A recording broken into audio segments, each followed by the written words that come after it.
lihat dinominalin semua tuh kayak, oh ternyata 9 tahun dia sama aku tuh.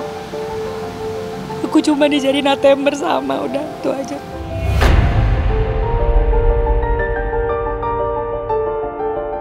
Kembali jalani sidang gugatan cerainya terhadap Indra Aditya, tangis Cikita Medi pecah. Pasalnya ia dituntut mengembalikan mahar dan uang sebesar 938 juta oleh suaminya.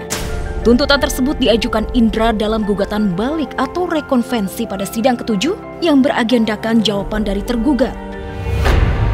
Jadi saya disuruh bayar Indra 938 juta kawan-kawan. Aku bukan masalah nominalnya. Kok bisa?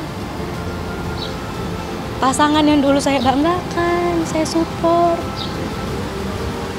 Ya, bisa seperti ini. Ya, Cikita begitu kecewa dengan gugatan balik Indra.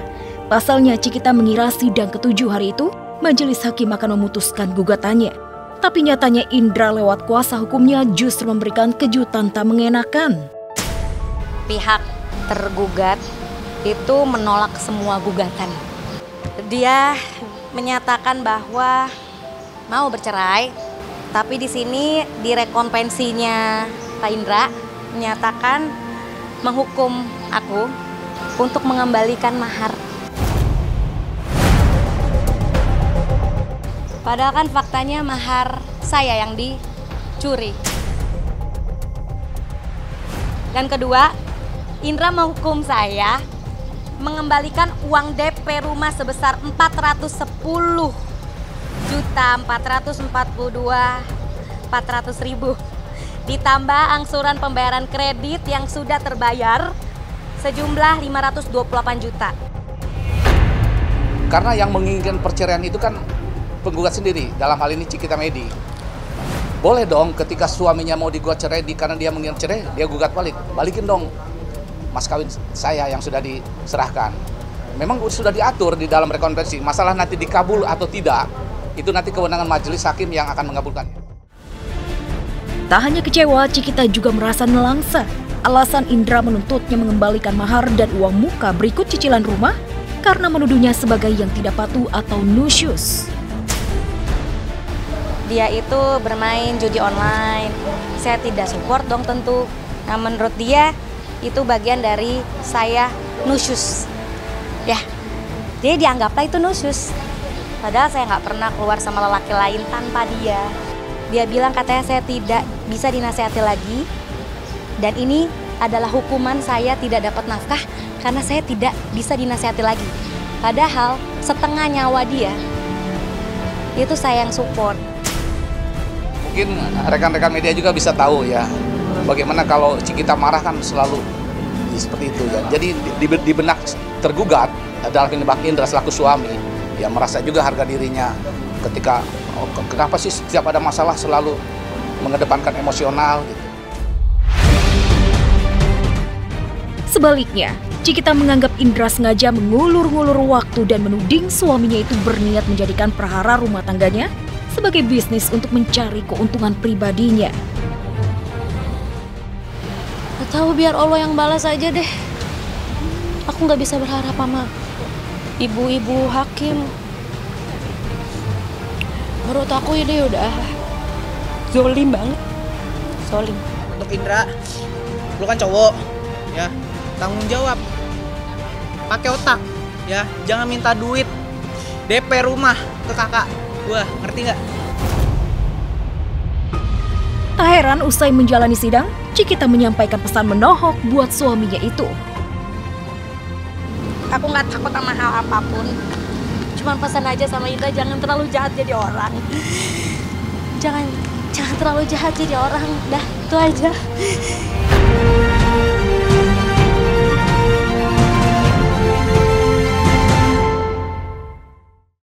Takut ada apaan, cuma rumah sama mobil doang, udah kita kasih ke istri udah. Saya cuma dikasih ATM kosong.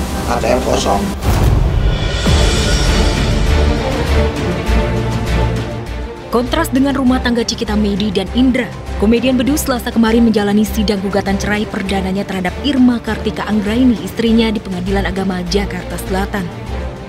Bedu mengaku ia dan Irma sudah sepakat untuk mengakhiri bahtera rumah tangga mereka secara baik-baik tanpa ada drama sedikit pun. Irma pun memilih absen dari sidang perdananya. Istri hari ini nggak datang, emang Udah disepakati loh. iya emang nggak mau datang. Biar cepet aja selesai. Bukan biar selain biar cepet, ya biarin aja dah, terserah dia mau datang mau nggak datang.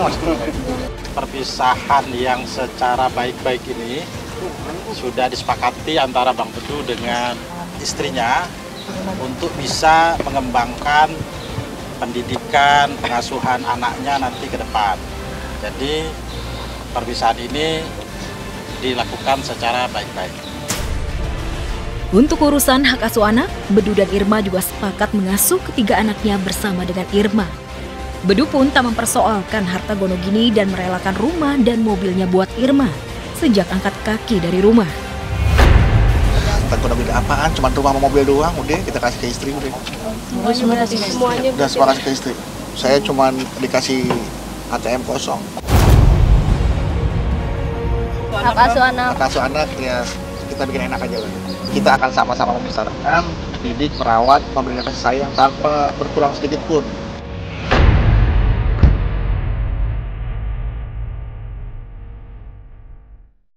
Walaupun rumah tangganya kandas setelah 15 tahun lamanya, Bedu menolak disebut gagal jadi kepala keluarga.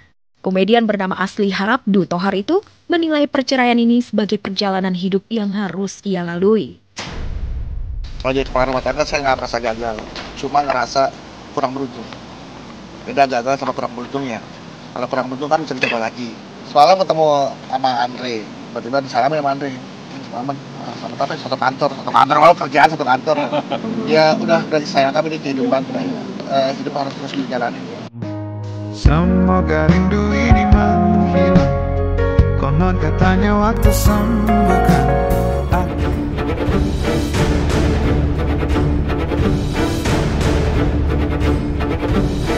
Kemunculan Nisa Sabian belum lama ini dengan bentuk tubuh yang lebih berisi, ditambah lagi dengan bagian perutnya yang menonjol. Didukung pula dengan pakaian gombrongnya membuat spekulasi jika Nisa tengah hamil anak pertama. Kebenaran kabar kehamilan ini pun masih menjadi teka-teki besar dan membuat banyak masyarakat penasaran. Namun menanggapi rumor ini, Haji Komar ayah Nisa justru membantah dan menegaskan jika Nisa belum hamil. Mau konfirmasi Pak, soal kabarnya Nisa katanya hamil, bener gak sih Pak? Belum ya Pak? Berarti bukan ya Pak ya, bohong ya Pak? Ada berita atau ngomong-ngomong dari ibunya, bapaknya nggak ada menceritakan anaknya akan punya cucu dari Sabian, Nisa Sabian. Ya mudah-mudahan doanya aja, mendoakan bahwa dia ada keturunan dari Nisa Sabian. Tapi resmi dia memang menikah kan, bukan nikah siri atau itu nikah resmi. Jawaban sang ayah ini membuat netizen kesal dan juga curiga jika sang ayah hanya menutupi kehamilan putrinya saja. Sama seperti ketika Nisa dulu menikah dengan Ayus. Bahkan netizen mulai kembali mengungkit bagaimana sang ayah pasang badan untuk Nisa dan bersumpah jika semua isu perselingkuhan tidaklah benar. Ya kalau ngedengar itu memang ya seperti itu ya. Tapi itu kan halnya pribadi. Itu rumah tangga mereka. Kan sudah pada tahu sebelumnya. Ya sebagai orang tua siapa ya yang nggak menjadi pikiran, tapi ya apa boleh buat. Kalau memang ini harus terjadi umpamanya, kita harus bisa menghadapi segala sesuatu, menyikapi yang sabar, yang tenang. Ada. Berkarya terus. Iya harus memaafkan. Karena kan susah manusia, Allah aja bisa maafin manusianya, masa sama manusia nggak maafkan. Allah maha baik, pasti ada sesuatu di balik semua yang pernah aku rasain gitu aja. Hidup harus tetap berjalan, masa lalu ya udah masa lalu. Sekarang tinggal fokus ke masa depan, ke diri aku sama ke anak-anak.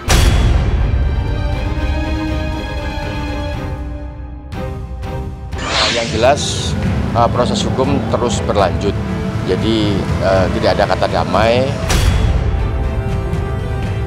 Siapapun yang salah harus ditindak secara hukum.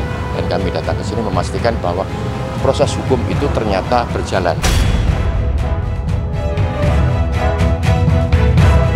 Babak baru kasus dugaan penganiayaan yang menimpa pegawai Hanung Bramantyo dan Saskia Meka masih terus bergulir. Keduanya bahkan terus mengawal kasus ini yang masih dalam proses hukum hingga nanti tuntas. Senin malam kemarin mereka pun mendatangi markas Denpom Jaya 2 di Cijantung, Jakarta Timur, guna mencari titik terang seputar kelanjutan kasus yang diduga dilakukan oleh oknum TNI. Jadi kan komandannya secara langsung tadi bertemu dengan saya, silaturahmi ke tempat saya. Ya, setelah menelpon waktu di Mekah kan dia teleponan ke saya.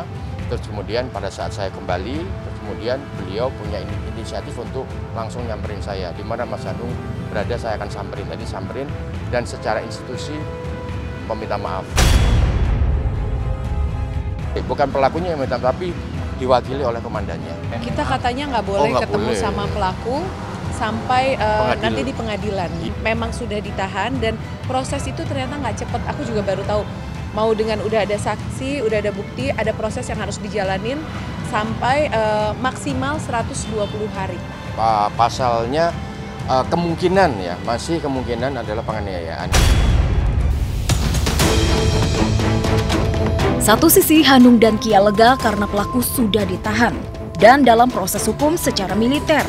Namun di sisi lain keduanya khawatir lantaran Kala ditetapkan menjadi saksi kunci kekerasan yang menimpa Faisal pegawainya. Ternyata Kala juga tetap harus diperiksa sebagai saksi. Cuman alhamdulillah karena anak di bawah umur masih 12 tahun nanti akan cari tempat yang nyaman buat dia di wawancaranya, terus akan didampingi sama KPAI. Udah kita bawa ke psikolog juga, terus ya emang aku juga nggak nyangka ternyata traumanya buat dia cukup dalam ya.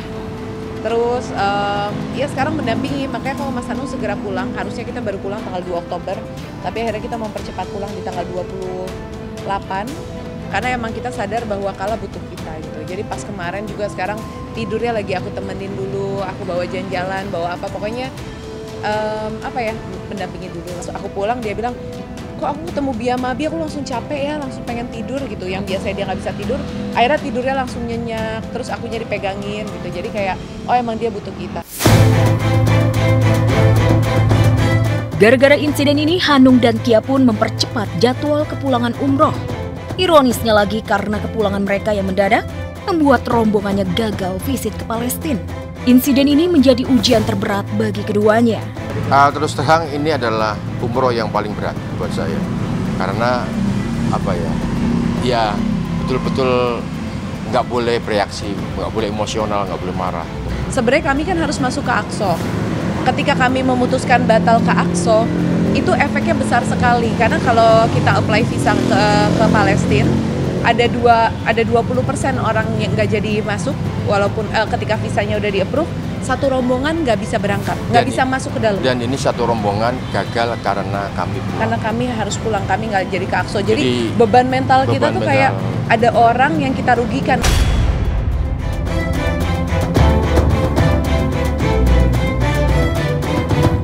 Emang mau ganti mobil karena memang udah waktunya per 3 tahun, per 4 tahun kata almarhum papa tuh emang harus ganti.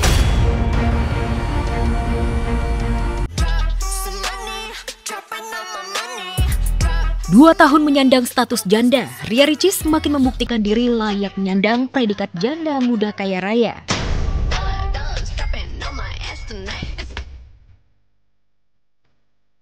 Ya, baru hitungan bulan membangun rumah baru lengkap dengan fasilitas super wah. Cuan adik bungsu Oki Setiana Dewi itu sepertinya tak pernah habis terkuras. Rasanya baru kemarin ia mewariskan rumah kos-kosan untuk putri sematawayangnya Moana. Baru-baru ini Ricis beli mobil sedan mewah untuk kebutuhan sang buah hati sekolah. Tak ayal Moana pun tak bisa membendung rasa sumringah saat pertama kali mobil sedan miliknya tiba. Be careful ya. Pertama kali Mona masuk ke dalam mobilnya sendiri. Ayo Mona, let's go. Widih, naik sendiri. This is your new car. Ih, ada balonnya. mobilnya, lihat. Tuh, mana bisa tiduran di situ? Coba mana sleep over there. Cile, waduh, mobil baru. Alhamdulillah. Are you ready? Ready. I'm ready. Let's go. Woohoo! Capai mobil barunya Mona. Bye bye. Do you like it? You like this flower? Emang mau ganti mobil karena memang udah waktunya per 3 tahun, per 4 tahun kata almarhum papa tuh emang harus ganti karena nggak tahu ya mesin atau apa gitu, jadi ikutin aja lah kata almarhum. Alhamdulillah ya, semoga Allah terus memberikan rezeki untuk kita yang berkah, yang halal, dan pastinya untuk keluarga semuanya. Kan kasih senang anak itu pasti baik banget kan. Terus, udah tahu pasti dong. Nggak pernah. Karena kalau mau alhamdulillah kalau lagi sama aku, dia fokus sama aku, lagi sama ibunya pasti fokus sama aku.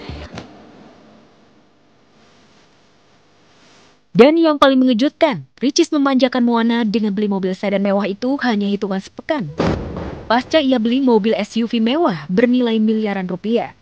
Aksi jor-joran Ricis dalam 2 pekan beli mobil mewah mengundang ragam komentar miring yang menilai aksi Ricis sebenarnya menyindir halus sang mantan yang belakangan sedang dimabuk asmara. Lantas benarkah aksi flexing tipis-tipis sengaja dilakukan untuk menyindir dan membuat sang mantan suami tekurian menyesal? Yang pasti Ricis begitu excited saat mobil baru miliknya datang. Kita berpelukan, semoga kamu bisa membawa keberkahan, rezeki yang lancar, perjalanan yang mulus. Ya, setelah tahun 2022 lalu habis-habisan tertipu nyaris jatuh miskin, Jedar dan keluarga akhirnya bisa senyum sumringah. Impiannya punya mobil mewah dengan atap terbuka selama 10 tahun akhirnya terwujud. Seakan ingin mensyukuri impiannya terkabul, bersama si kecil Hagia dan suami, Jedar langsung pamer naik mobil baru. Halo, oh hai. Guys, kita sekarang lagi di mobil baru aku. Happy banget.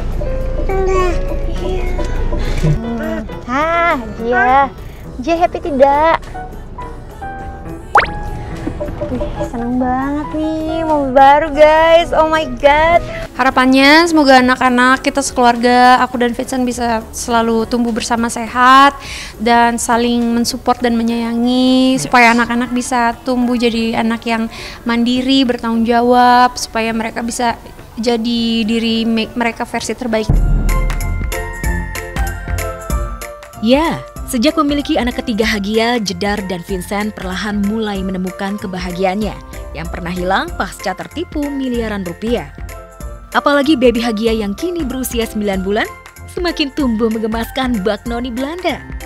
Benar-benar membawa berkah rezeki, banjir tawaran jadi bintang iklan. Bersyukur, maksudnya anaknya yang penting tuh buat kita orang tua pasti anak sehat kan, tuh paling utama.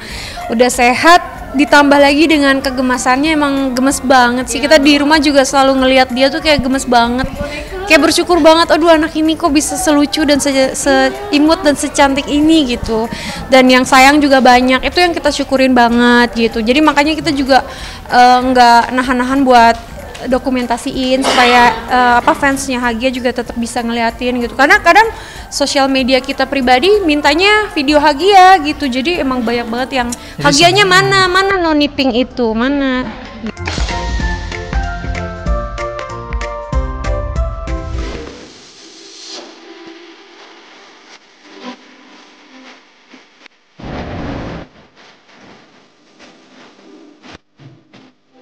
Jennifer Copen lagi ke gap makin bucin habis sama kekasihnya Justin Hubner nih. Tiap nongol di medsos, vibes mereka tuh kayak udah dunia milik berdua. Yang lain cuma numpang lewat. Tapi bukannya ikutan happy, sejumlah netizen malah pada ngegas. Banyak yang bilang Jennifer jangan terlalu bucin, sampai lupa dengan diri sendiri dan anaknya Kamari yang masih berusia 2 tahun. Kecintaan, emang mau kecintaan ya. Kalau punya laki harus kecintaan. Kalau nggak kecintaan, ngapain lo punya hubungan sama seseorang?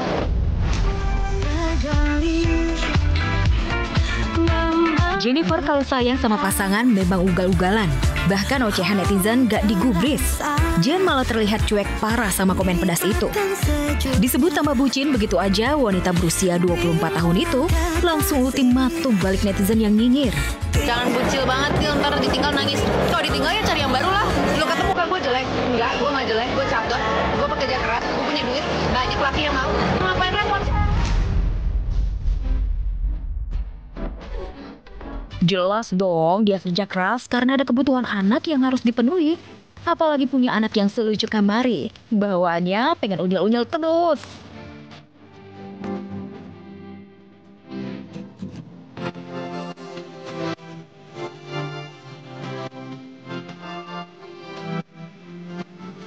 Jen emang lagi on fire banget nunjukin rasa cintanya. Bahkan sering banget spill momen mesra mereka di medsos. Banyak yang bilang kebucinan Mamari pada Justin Hubner ini lantaran Jen sudah begitu diterima dengan tangan terbuka oleh orang tua Justin. Udah nggak bete cincin hilang. Jennifer semangat banget ceritain Justin ke omanya yang ada di Belanda. Ik ben half Indonesian en ik ben half Indonesisch.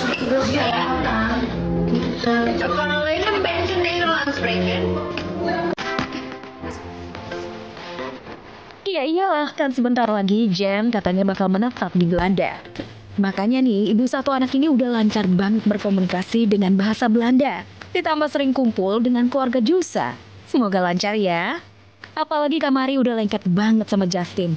Sampai pria berusia 22 tahun ini, saat baru mau pamit pergi latihan aja, Kamari udah nangis kejer. Mai, Jucha go. Iya, Jucha go.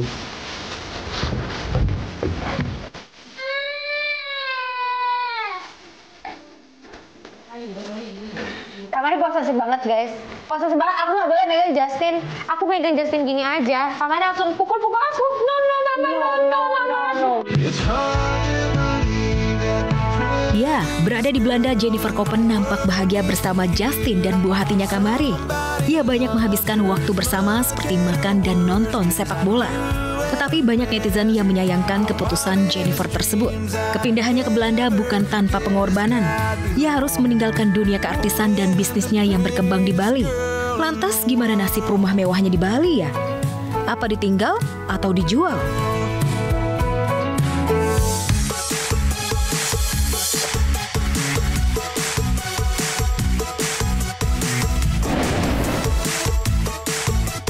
Soal kisah asmara pedangdut Ayu Ting Ting memang selalu bikin publik penasaran. Apalagi kerap diisukan dekat dengan sejumlah pria. Namun baru-baru ini Ayu Ting Ting dibuat syok lantaran saat Desta tiba-tiba menggoda Ayu. Bahkan siapa sangka, Desta yang biasanya kocak dan santai mengajukan permintaan buat ketemu langsung sama ayah Rojak dan Umi Kalsum, orang tua Ayu Ting Ting. Kapan yuk gua ketemu sama nyokap yuk ngobrol. Gimana tuh? Santai aja. Gimana tuh yuk? Mau ketemu, ya ketemu aja. Gak apa-apa ketemu mah. Deh. Apaan sih? Reaksi Ayu saat Desta mengungkapkan hal tersebut langsung auto kaget dong. Pasalnya gak ada angin, gak ada hujan, Desta datang bawa request serius begitu. Lantas, benarkah Desta ternyata masuk calon kriteria pria idaman Ayu? Ntar lu, kenapa lu bisa dapat informasi gue dari mana? Ya, enggak dia, kenapa takut? Takut disakitin lagi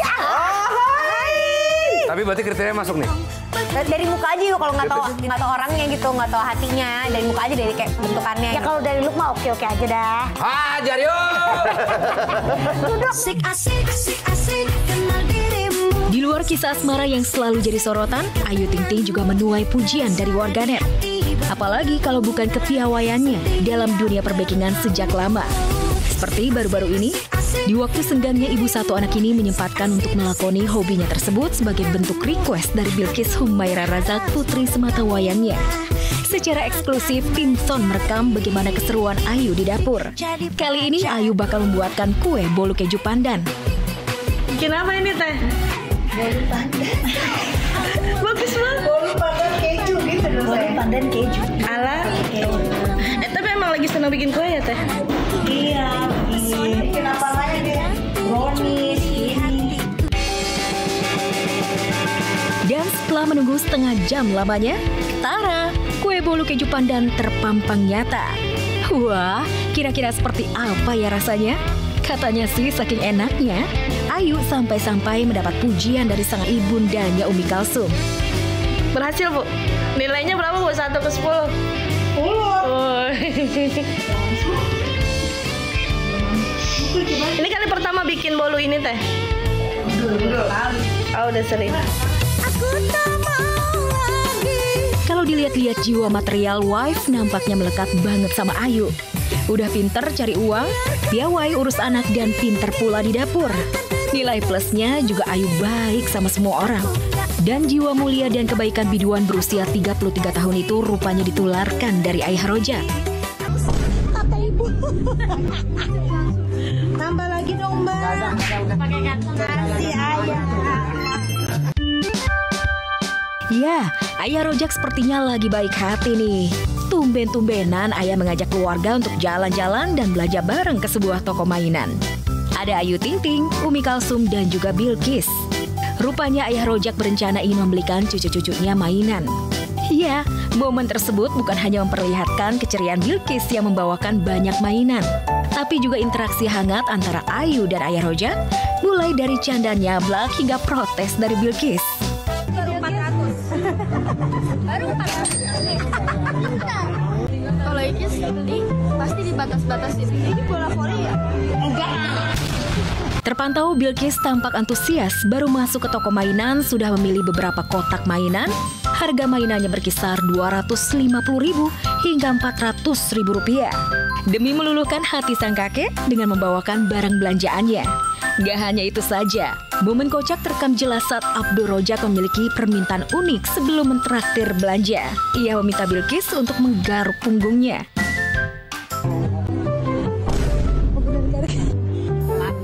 Ya gak bisa instan. Di sisi lain, alih-alih fokus belanja, ayah Rojak malah sempat menawarkan orang sekitar untuk berfoto dengan anaknya. Suasana ini membuat semua orang jadi heboh. Tuh, dia mah ngajak-ngajak siapa aja buat foto tuh. Tuh, padahal orang gak mau foto tapi dipaksa sama dia buat foto sama anaknya. Tuh. Biasa, lagi pengen dibelanjain sama ayah. Alhamdulillah ayah lagi ada rezeki, jadi belanja apa aja? Mainan cucu-cucunya, Bilkis, Meme, dan dia agak sedikit pucet. Kenapa? Karena kaget lihat harga. Totalnya berapa emang Teh? 1,8. Itu ayah semua yang bayar berarti ya? Iya. Kata ayah apa tuh Teh? Dijebak atau gimana? Nggak tahu deh, besok dia mau nggak kita ajak jalan lagi. Bekas kan jadi jelek. Kalau di sini ya kelihatan, tapi kemarin tuh lebar, bonyok, nggak karu-karuan gitu.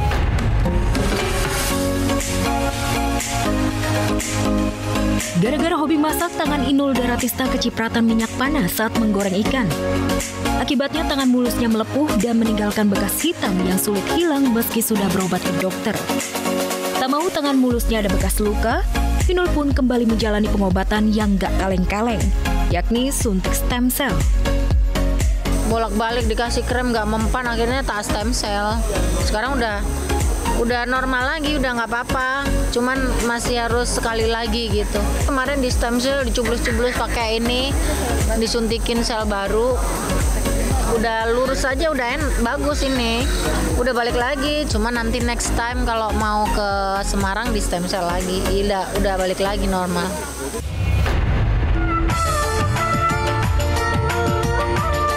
Melihat tangannya terluka, Inul pun mengaku dimarahi habis-habisan oleh suaminya Adam Suseno. Menurutnya, suaminya itu kesal mengapa Inul masih juga turun ke dapur, padahal memiliki banyak ART yang siap membantunya memasak. Marah. Ada pembantu, ada asisten rumah tangga, ayo bantuin asisten semuanya. Bisa disuruh-suruh bayar mahal-mahal, bayar orang mahal-mahal semuanya, suruh makan makananmu malah kamu yang masak, katanya gitu. Lo kan masakin kamu juga, iya kan bisa nyuruh nunjuk ini dia yang deket kompor, katanya gitu. Ngapain kamu jangan mencari perkara aja gitu, lihat tuh tanganmu jadi jelek, katanya.